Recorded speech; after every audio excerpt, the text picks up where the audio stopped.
Bir zamanlar insanların içinden seçilmiş, Allah'ın kelamıyla konuştuğu bir peygamber vardı.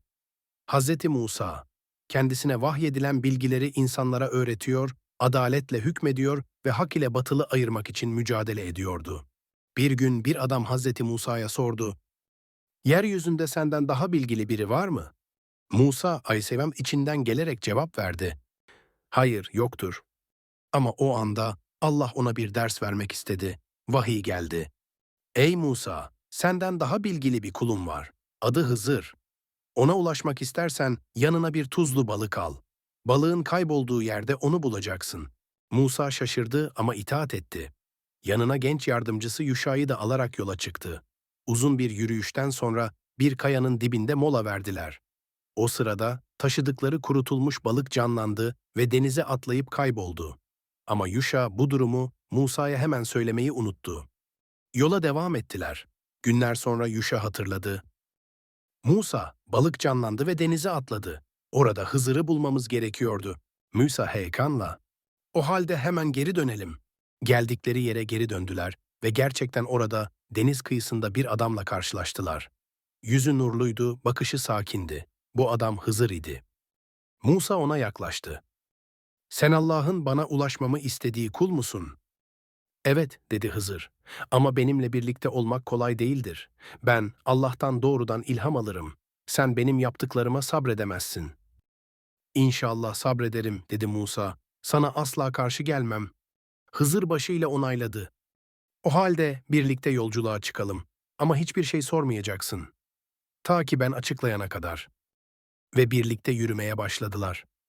Bir nehir kenarında yoksul insanların işlettiği küçük bir gemiye bindiler. Gemi sahipleri onları ücretsiz taşıdı. Ancak bir ara Hızır eline bir taş aldı ve geminin tahtalarından birini deldi. Su içeri sızmaya başladı. Musa yerinden fırladı. "Ne yaptın Hızır? Bu insanlar bize iyilik yaptı. Sen gemilerini deldin. Boğulabilirdik." Hızır sakince baktı. "Ben sana sabredemezsin demedim mi?" Musa mahcup oldu. "Unuttum. Bir daha karışmayacağım." Yolculuk devam etti. Bir köyde oyun oynayan çocukları gördüler. Hızır içlerinden bir çocuğa yaklaştı ve onu öldürdü. Musa dehşetle bağırdı. "Bir canı haksız yere nasıl öldürürsün? Bu korkunç bir şey." Hızır'ın yüz ifadesi değişmedi. "Sana söylemiştim, sen benimle sabredemezsin." Musa derin bir nefes aldı. Bu kez ciddi konuştu. "Eğer bir daha sorarsam seninle birlikte olmayacağım. Söz." Yolculukları onları başka bir köye götürdü. Bu köy halkı aç ve yorgun olan Musa ve Hızır'a yardım etmedi. Bir bardak su bile vermediler. Ama köyde yıkılmak üzere olan bir duvar vardı. Hızır hiç tereddüt etmeden duvarı onarmaya başladı. Ücretsiz tek kelime etmeden Musa dayanamadı. "Bu halka neden yardım ettin? En azından karşılığında bir yemek isteyebilirdik." Hızır durdu, elleri yavaşça dizlerine indi.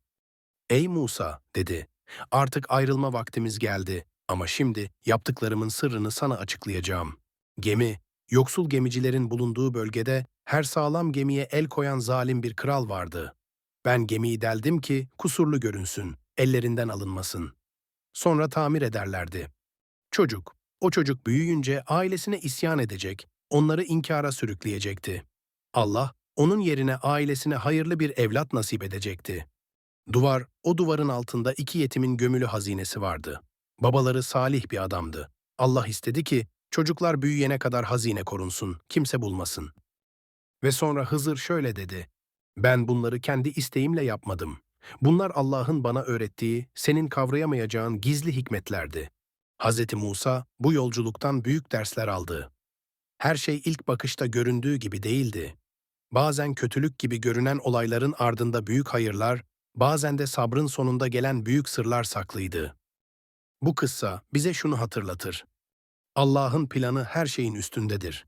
Biz göremesek de O her şeyi hakkıyla bilendir.